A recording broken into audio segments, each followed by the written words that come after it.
اب آپ کو بیان کریں گے برج حوت کے بارے میں کہ ان کا 21 سے 31 اگست کا یشرہ علم نجوم کی روشنی میں کیسا رہنے والا ہے۔ وہ لوگ جو 19 فروری سے 20 مارچ کے عشرے کے دوران پیدا ہوئے ہیں وہ برج حوت کے تحت آتے ہیں۔ اس کے علاوہ اگر آپ کو اپنی تاریخ پیدائش معلوم نہیں ہے اور آپ کا نام دال ج سے شروع ہوتا ہے تو بھی آپ برج حوت کے تحت آتے ہیں۔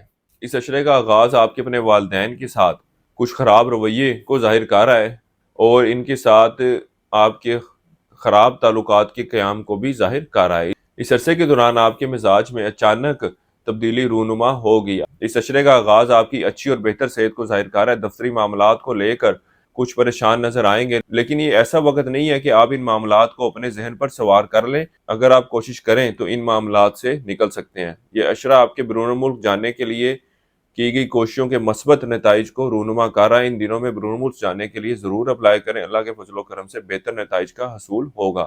اس عرصے کے دوران آپ اولاد کے معاملات کے حوالے سے کافی متحرک رہیں گے۔ شریک حیات کی طرف آپ کی توجہ، پیار و محبت، آپسی تعلقات میں بہتری آتی نظر آ رہی ہے۔ وہ لوگ جو شراکتی کاروبار سے وابستہ ہیں ان کے لیے بھی ایک اچھا وقت ہے۔ وہ لوگ جو مشترکہ بنیادوں پر کام کرتے ہیں اس عشرے کے دوران ان کے معاملات میں بھی بہتری دیکھنے میں آئے گی۔ صاحب اقتدار اور اعلیٰ طبقے کے لوگوں کے ساتھ آپ کے تعلقات میں بہتری دیکھنے میں آئے گی۔ اس عشرے کے دوران صاحب حیثیت لوگ اور اعلیٰ افسران سے وابستہ کام حل ہوتے نظر نہیں آتے۔ اگر آپ ان کے پاس جاتے بھی ہیں تو وہ آپ کی بات یا آپ کے مسئلے کو اس طرح سے سنتے نظر نہیں آتے اور اس کے حوالے سے کوئی مثبت ایکشن لیتے نظر نہیں آ رہے۔ اس عرصے کا وقت آپ کے عمرے زیارتوں کے لیے جانے کو ظاہر کر رہا ہے۔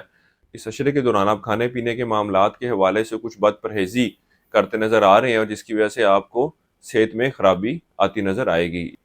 اس عشرے کا وقت آپ کے لیے قیمتی اشیاء، سواری، گاڑی وغیرہ کے خریدنے کے لیے کوئی اتنا اچھا وقت ثابت نہ ہوگا۔ اس عرصے کے لیے ایک وظیفہ آپ کو بتا رہا ہوں، وہ ہے سورہ اخلاص کا 7 مرتبہ آپ نے پڑھنی ہے اور اللہ تعالیٰ سے دعا کریں کہ اللہ تعالیٰ آپ کے معاملات میں بہتری فرمائے۔ اس کے علاوہ حسب توفیق زردے کا صدقہ کرتے رہیں۔ اس عرصے کی نحس تاریخ آپ کی 25 اور 31 اگست کی ہے۔ برج حوت والوں کو چاہیے کہ اس عشرے کے دوران پخراج، جس کو انگلش میں ٹوپاز کہتے ہیں، اس ٹون کا ضرور استعمال کریں۔ اس عرصے کے لیے اب تک اتنا ہی۔ انشاءاللہ تعالیٰ اگلی ویڈیو میں پھر حاضر ہوں گے، تب تک کے لیے اللہ حافظ۔